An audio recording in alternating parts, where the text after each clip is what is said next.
Chapter 18. The 2 days following his naming were uncomfortable ones for Nathaniel. Physically, he was at a low ebb. The summoning of Bartimaeus and their magical duel had seen to that.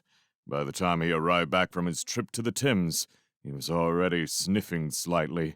At nightfall, he was snuffling like a hog, and by the following morning, he had a full-blown, taps-running head cold.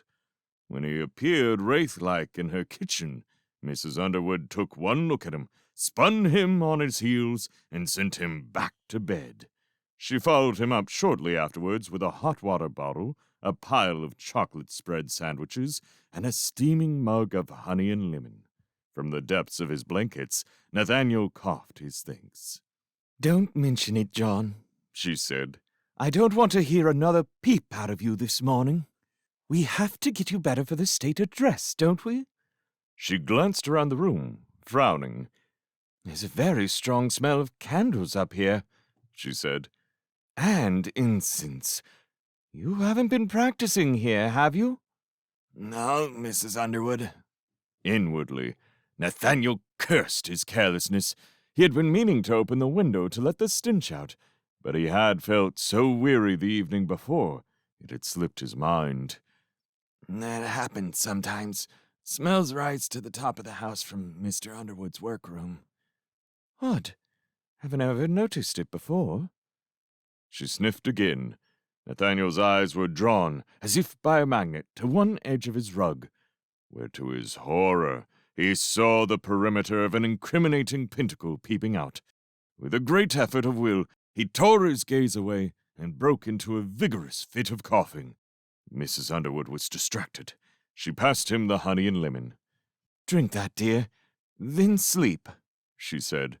"I'll come up again at lunchtime." Long before she did so, the window had been opened, and the room well and truly aired. The floorboards beneath the rug had been scrubbed clean. Nathaniel lay in bed. His new name, which Mrs. Underwood had seemed determined to break in for him, rang strangely in his ears. It sounded fake, even a little foolish. John Mandrake. Appropriate, perhaps, for a magician from the history books, less so for a dribbly, cold-ridden boy, who would find it hard to get used to this new identity, harder still to forget his old name. Not that he'd be allowed to forget it, with Bartimaeus around. Even with his safeguard, the tobacco tin washing about at the bottom of the river, Nathaniel did not feel quite secure. Try as he might to eject it from his mind, the anxiety came back. It was like a guilty conscience, prodding him, reminding him, never letting him rest easy. Maybe he had forgotten something vital that the demon would spot. Maybe, even now, it was hatching its plan, instead of spying on Lovelace as he had directed. A multitude of unpleasant possibilities spun endlessly through his mind as he sprawled amid the debris of orange peel and crumpled tissues. He was sorely tempted to bring out the scrying glass from its hiding place under the roof tiles, and with its help, check up on Bartimaeus. But he knew this was unwise. His head was fogged, his voice a feeble croak, and his body didn't have enough strength to sit upright, let alone control a small, belligerent imp. For the moment, the genie would have to be left to its own dubious devices. All would, no doubt, be well. Mrs. Underwood's attention saw Nathaniel back on his feet by the third morning. "And not a moment too soon," she said. "It's our big outing this evening." "Who will be there?"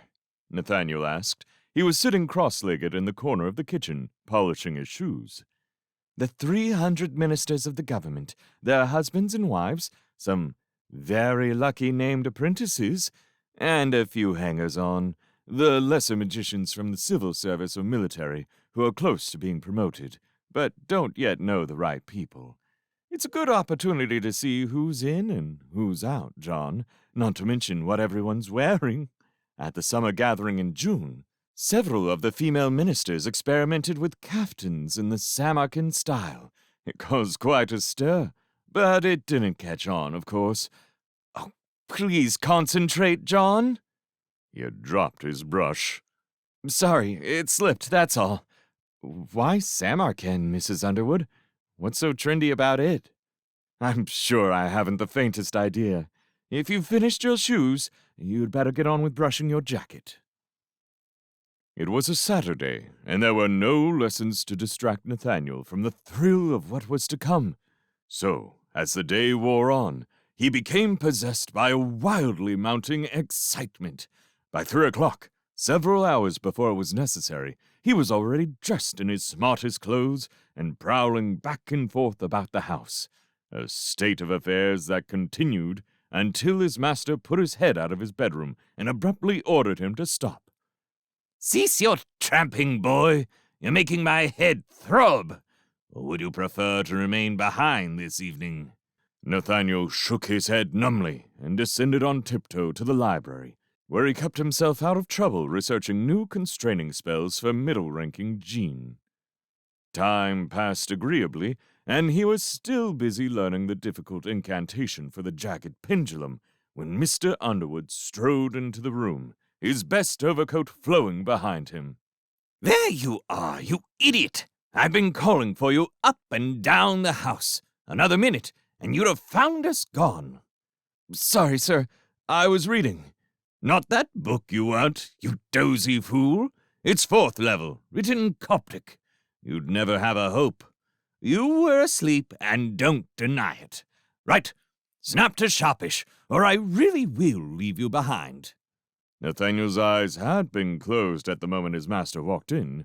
He found it easier to memorize things that way. All things considered, this was perhaps fortunate, since he didn't have to come up with any further explanations. In an instant, the book was lying discarded on the chair, and he was out of the library at his master's heels and following him in a wide-eyed, heart-pounding flurry down the hall, through the front door, and out into the night, where Mrs. Underwood, in a shiny green dress and with something like a furry anaconda wound loosely round her neck, waited smiling beside the big black car.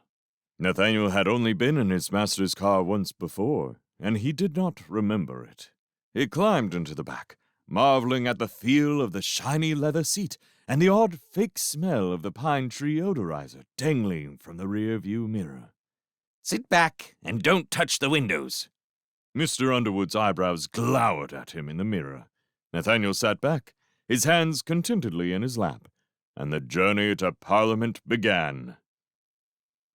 Nathaniel stared out the window as the car cruised south. The countless glowing lights of London, headlamps, street lamps, shop fronts, windows, vigilance spheres, flashed in quick succession across his face.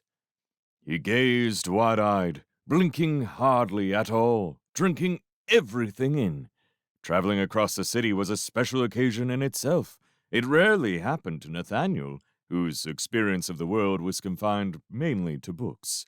Now and then, Mrs. Underwood took him on necessary bus trips to clothes and shoe stores, and once, when Mr. Underwood was away on business, he had been taken to the zoo. But he had seldom gone beyond the outskirts of Highgate, and certainly never at night.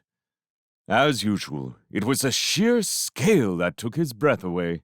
The profusion of streets and side roads, the ribbons of lights curving off on all sides. Most of the houses seemed very different from the ones in his master's street. Much smaller, meaner, more tightly packed. Often they seemed to congregate around large windowless buildings with flat roofs and tall chimneys, presumably factories where commoners assembled for some dull purpose. As such, they didn't really interest him. The commoners themselves were in evidence, too. Nathaniel was always amazed by how many of them there were. Despite the dark and evening drizzle, they were out in surprising numbers, heads down, hurrying along like ants in his garden, ducking in and out of shops, or sometimes disappearing into ramshackle inns on street corners, where warm orange light shone through frosted windows. Every house like this had its own vigilance sphere floating prominently in the air above the door. Whenever someone walked below, it bobbed and pulsed with a deeper red. The car had just passed one of these inns, a particularly large example opposite a tube station, when Mr. Underwood banged his fist down on the dashboard hard enough to make Nathaniel jump. "That's one, Martha!" he exclaimed. "That's one of the worst of them! If it was up to me, the night police would move in tomorrow and carry off everyone they found inside." "Oh, not the night police, Arthur," his wife said in a pained voice. "Surely there are better ways of re-educating them." "No, you don't know what you're talking about, Martha. Show me a London inn, and I'll show you a commoner's meeting house hidden inside. In the attic, in the cellar, in a secret room behind the bar. I've seen it all. Internal affairs have raided them often enough. But there's never any evidence, and none of the goods we're after. Just empty rooms, a few chairs and tables. Take it from me, it's filthy dives and pits like that where all the trouble's starting. The PM will have to act soon, but by then, who knows what kind of outrage they'll have committed? Vigilance spheres aren't enough. We need to burn the places to the ground. That's what I've told Duval this afternoon. But of course, no one listens to me." Nathaniel had long ago learned never to ask questions, no matter how interested he was in something. He craned his head and watched the orange lights of the inn dwindle and vanish behind them.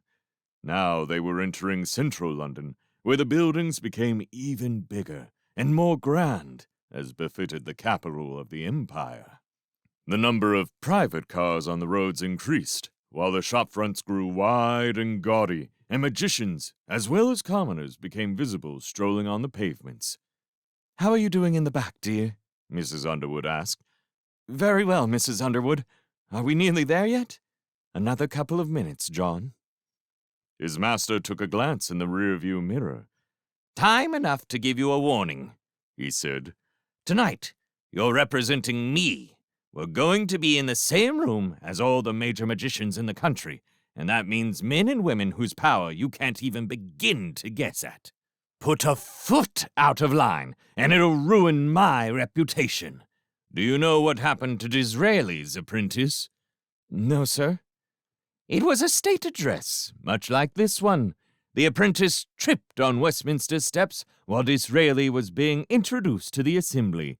He knocked against his master and sent him tumbling head over heels down the stairs. Disraeli's fall was broken by the Duchess of Argyle. Fortunately, a well-padded lady." "Yes, sir." Disraeli stood up and apologized to the Duchess with great courtesy. Then he turned to where his apprentice was trembling and weeping at the top of the steps and clapped his hands. The apprentice fell to his knees, his hands outstretched, but to no avail. A darkness fell across the hall for approximately 15 seconds.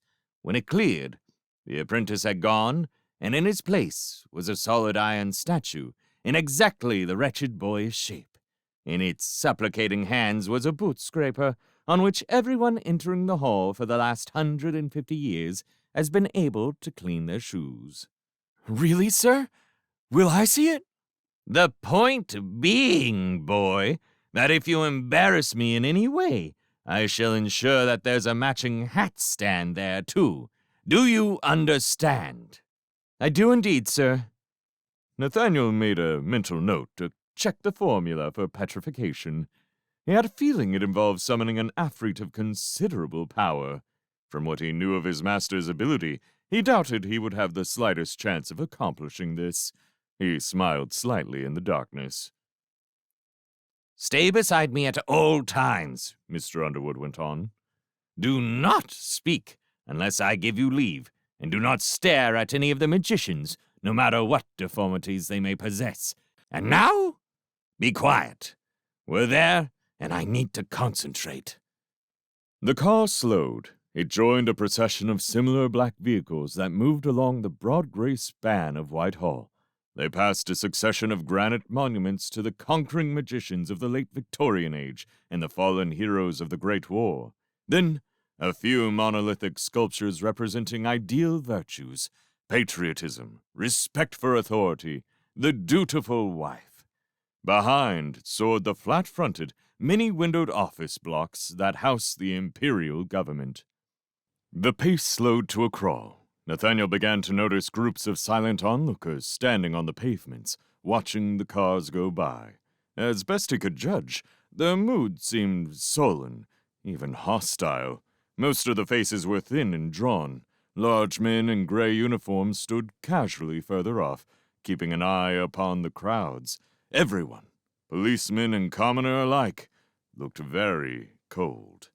Sitting by himself in the insulated comfort of the car, a glow of self-satisfaction began to steal over Nathaniel. He was part of things now. He was an insider on his way to Parliament at last.